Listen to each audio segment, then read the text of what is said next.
আপনার কি ডায়াবেটিস নিয়ন্ত্রণের বাইরে চলে যাচ্ছে? রক্তে গ্লুকোজের পরিমাণ বেড়ে যাচ্ছে? সমাধান হতে পারে গ্লিজাইড 80 মিলিগ্রাম। এটি একটি পরীক্ষিত ও জনপ্রিয় অ্যান্টি ডায়াবেটিক ট্যাবলেট যা আপনার রক্তের গ্লুকোজ নিয়ন্ত্রণে সাহায্য করতে পারে সহজে ও কার্যকরভাবে। গ্লিজিড 80 হলো মূল উপাদান গ্লিক্লাজাইড, যা অগ্ন্যাশয়ের বিটা সেল থেকে ইনসুলিন নিঃসরণ বাড়িয়ে রক্তের চিনি কমায় এবং শরীরের কোষগুলোকে ইনসুলিনের প্রতি বেশি সংবেদনশীল করে তোলে। এটি খাওয়ার নিয়ম খুব সহজ। প্রতিদিন সকালে খাবারের সময় বা খাবারের ঠিক আগে একটি ট্যাবলেট। তবে ডাক্তার যদি বলেন তাহলে ডোজ দিনে 2 বারও হতে পারে। এই ট্যাবলেট সবচেয়ে বড় সুবিধা হলো এটি দ্রুত কাজ করে, তবে ধীরে ধীরে রক্তের গ্লুকোজ স্বাভাবিক স্তরে নিয়ে আসে, যাতে শরীরের ধাক্কা খায় না।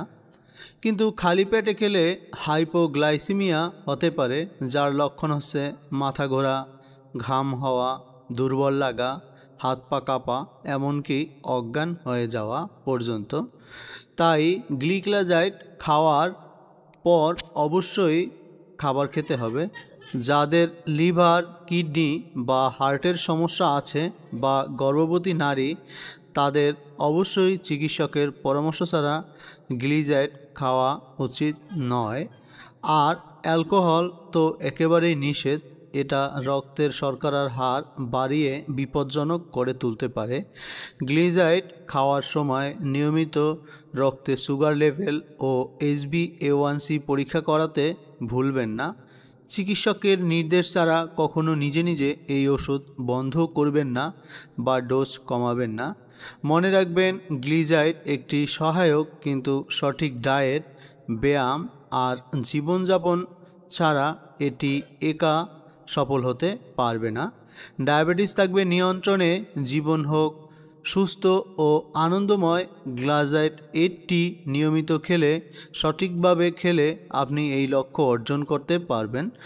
এরকম আরও তথ্যবহুল ভিডিও পেতে অবশ্যই চ্যানেলটি সাবস্ক্রাইব করবেন এবং ভিডিওতে একটি লাইক দিয়ে দিবেন। কোনো ঔষধ সম্পর্কে আপনাদের কোনো প্রশ্ন, পরামর্শ থাকলে অবশ্যই কমেন্ট করবেন। আমরা অতি দ্রুতই সেই ধরনের ভিডিও নিয়ে আপনাদের মাঝে হাজির হয়ে যাব। ভিডিওটি মনোযোগ সহকারে সম্পূর্ণ দেখার জন্য অসংখ্য অসংখ্য ধন্যবাদ। সুস্থ থাকুন, ভালো থাকুন, সুখে থাকুন। সবাইকে আসসালামু আলাইকুম।